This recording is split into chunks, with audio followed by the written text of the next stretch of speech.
Next, ladies and gentlemen, we're going into the unsigned portion with this month's featured musician, Wesley Cook.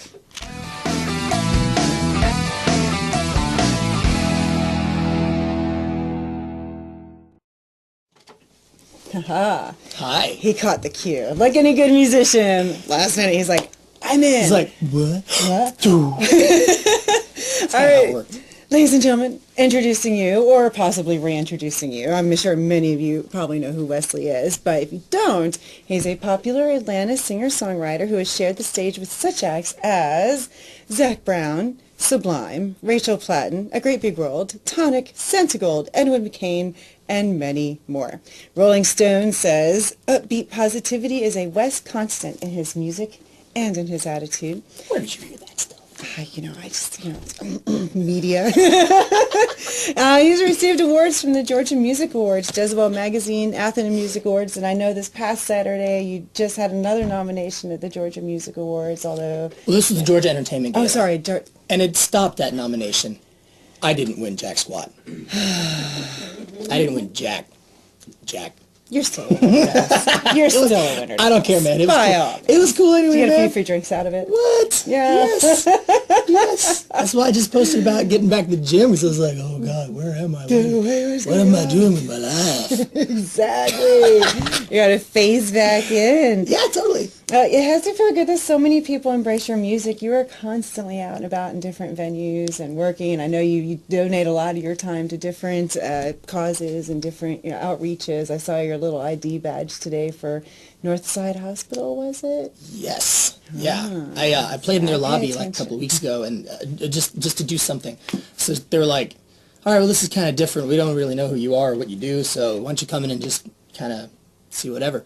But they really liked me, and so then they started like giving me like the TB tests and background checks and all this stuff, because I'm going to be playing where the infusion centers are, where chemo's happening, like bone marrow transplants. So I'm going to suit up and stuff like that. Yeah, you definitely. I've actually done that one other time, but this time I'm working with the hospital directly. So we're gonna. That's wonderful. I'm so excited to hear that. Help some folks. I see Some spirits. you made a few side trips along your musical path, and yes, I saw that you worked at Starbucks for a few months. I went to Starbucks for 2 months. I was never even 3 certified. months, All I according did to was crack. LinkedIn. 3 months was it? Okay. See, obviously I paid a lot of attention at Starbucks. Exactly. Man, they got rid of me. Well, more like I kind of fired them. But I mean, I was so incompetent that it doesn't really matter. Like, all I did was make like these cracked out concoctions. Like, I was just kind of in the back. They're like, do you know how to make anything legit yet? It's like, no. It's like, that's cool, man. We're super busy. You don't get in our way. I was like, boom, dunzo. Yes. Caffeine. I can put on the whipped cream. Yeah, right. There we go, and sprinkle. That's for you, sugar pie, honey bunch. Okay, well, that was a tiny little side trip. You had a slightly larger side trip using your degree in linguistics, because I saw you went to University of Georgia. So what came first, the linguistics interest or the songwriting interest, or was it all just kind of one thing that you just always loved words, so you made songs, or you always loved songs, so you wanted more words, or... That's a really good question. I guess the way I put it is music is my favorite language, because I was raised abroad my whole life, like... There's tons of stuff in Deutschland. Yes. So speaking a bunch of different languages growing up, I guess the first sign was when I did like guitar solos in front of my stuffed animals when I was like 5. Oh. I was like, this is pretty sick in the head. I know this is not normal. I'm rocking this I guess I better just do this. All right, I hear you, God. Amen. So, yeah, but when I got to college, like I lived abroad my whole life, so coming to the States was like a huge like, what is all this? It was crazy to come here because I had never started here. I started somewhere else. So I just adapted to my new culture, which happened to be like you go to school for a thing and you do that thing. Yes. Nobody told me to do anything. My parents were very supportive of whatever I want to do. As long as you're working and you're happy and you're doing something, you're not hurting yourself, whatever. Mm-hmm. But I went through college. I was almost a special forces candidate. Actually, I had a really different path in college. I did ROTC and stuff like that. I was in real good shape. Mm-hmm. Yeah. At the time, I was in good shape. And so, at the time... Now he's struggling to make it to the gym on Monday after, a party. Oh, why? Why, God? So, Yeah, so I did that, but then I had my aha moment like right after I graduated. I was weeks away from signing on the dotted line with somebody. Yes, and you can tell a true artist by looking at their work history, because a lot of us dabble in things on the side. I know I did bartending and serving and stuff on the side, even all throughout being a DJ, and service industry is flexible, and that's why so many people end up in it.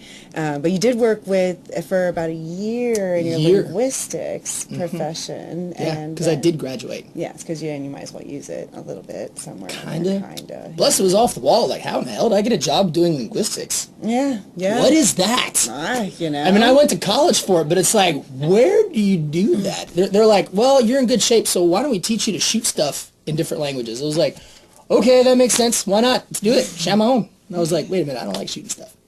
Wow. Yeah. I'd much rather make music. Yeah, I can see that. But there's a far more positive outcome.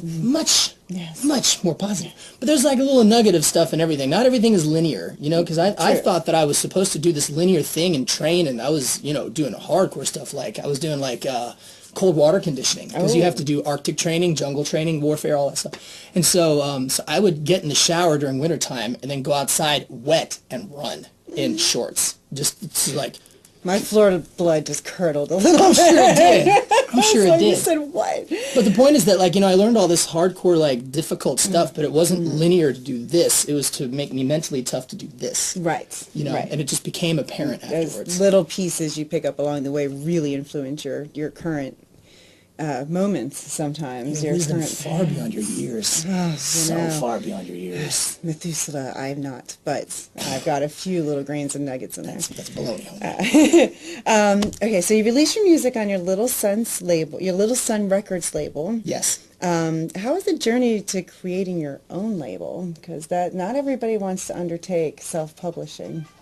Yeah, that can definitely be kind of rough. But I mean, it's just one of those things. It's like, you just do it. You just do it. It just makes sense. I mean, I always try to work hard, obviously, and I always try to stay humble. It's like I don't like to be stopped by what I don't know how to do. I totally understand. So as you progress, it's like, oh, this is really hard. I'm just gonna do this. It's like, well, do you mean it? Again, it's like, yes, I do mean it. Well, stop being stupid and lazy and go do something. So it just kind of worked out that way. But this is over the course of years. Yes. It's not like I was like, click, I'm going to own a label. It's just kind of like, it just kind of happened. So it's like, learn this, learn that, and it's like, oh, it's not so scary. So it's like, I do this now. Luigi, I do this. Are you the only one on your label? Yeah. Okay. Yeah. I mean, my aspiration in life is to be at such a point to where, because I'm my full-time job and I'm all these other people's kind of part-time job, Yeah. So, but the goal would be to, have me do something bigger to where I can be other people's big break, Yes, and that's what we always all really go for, is as you get, you can learn from everybody you teach. So it's not a bad idea to reach out and help somebody out. And I love doing that too. So, all right, let's play well, first, before we do this, because we're really, gotta go ahead and close things out. Too much. My bad. No.